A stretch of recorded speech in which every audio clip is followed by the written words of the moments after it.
naniniwala kami na yung ikaayos din naman po nito ay nandito sa panig po nito. Wala po doon sa hantay ng mga magulang. Nakikita kagandahan ng itim. Na kayo ng mga magulang ay naghahantay kung ano yung ibababa sa inyo, itong mga board na to. At sa kanila naman yung maging desisyon ay ito rin po yung inyong panghahawakang desisyon. As of now po, sabi nga po ni Ate Abby, merong nag-declare na hindi babayaran yung December and January. Ano po?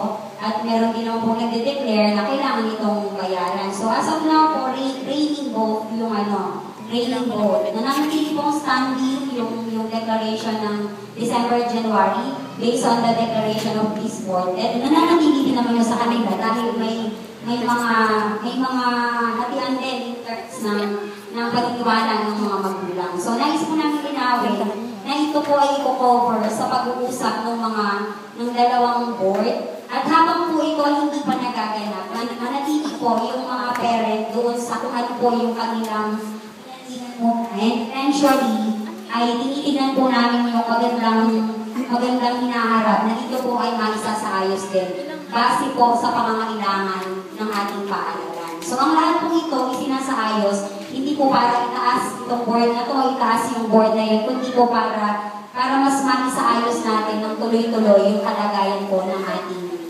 paaralan. Regarding po sa sinasabing kaso, hindi pa talaga siya tapos, pero we also hope and pray na matapos ito ng maayos na ang kanyang eventuality ay para sa ikaayos ng paaralan. So, yun po. Rain po both. Medyo hintayin lang po natin yung magiging desisyon, yung magiging finality ng usapin ko ng dalawa pong grupo. Para po, masettle din po natin yung ating mga damdamin na everyday nagtatanong tayo, okay na ba?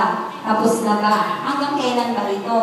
Diba? Papalapit na yung graduation, hindi pa tayo nakakasettle. Pero, yun po, magandang bagay po na nagkaharap na po yung dalawang board kanina. At meron na pong immediate response na mag-usap po para po maisaayos po yung mga bagay-bagay. So, salamat po dun sa mga idea ng mga magulang. Malaking tulong po kayo para po mas maisaayos po natin ang kalagayan ng inyong mga anak sa darating na graduation hanggang sa mga darating pang taon ng pag-aaral po nila sa ating paaralan.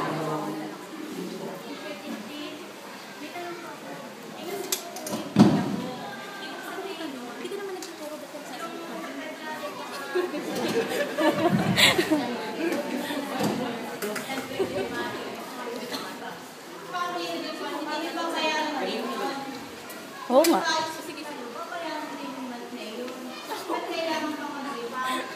Yung mic mo. Yung fully paid. Yung fully paid po ay ipinare-refund. Hindi naman lahat. Nakabayad mo ng December. Aba. Nire-refund po. Tapos po kung magkaayos ay babayaran nyo rin naman po. Bakit kailangan pa pong i-refund? So yun po yung tanong ni Mami. Sir, okay lang po kung sagutin na po namin.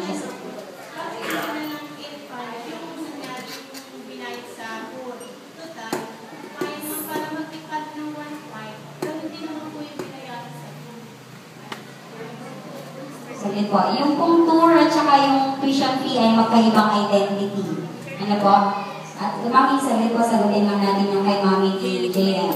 Yung pong tanong ay para sa amin. Kasi kami po yung nag-declare ng December and January tuition fee. Sir, okay lang po kung sagutin po namin since may tanong po sila, Mami. Nandyan ka na eh.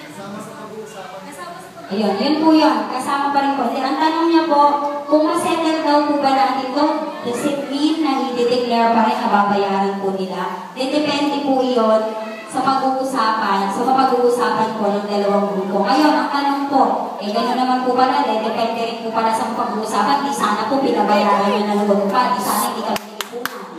Di po ba? Sana hindi po kami nag-ipunan. Pero, gusto rin po namin linawin na yung pong declaration po ng December and January tuition fee na wala pong payment, ito po ay agenda o ito po ay pinag-itingan ng board dito po sa side na to para po ibsan yung para sa mga living water na pinadala namin sa inyo.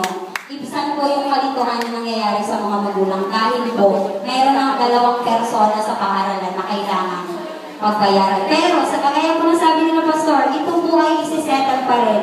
Ang ano po natin ito, hindi po natin kayang i-identify ngayong hapon na ito. Ano ba talaga yung finality ng lahat?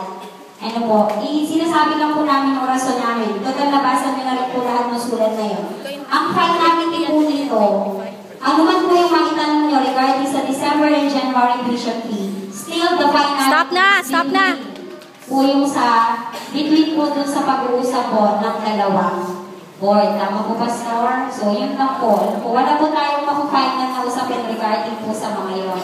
Ang finality pa rin po noon ay Nabuwalan mo ko, Ate Tek. ng dalawang board. So, i-inform na po kayo ano man po yung magiging pag-uusap. Okay. So, sarado na po natin yan. Ano po? Dami mo.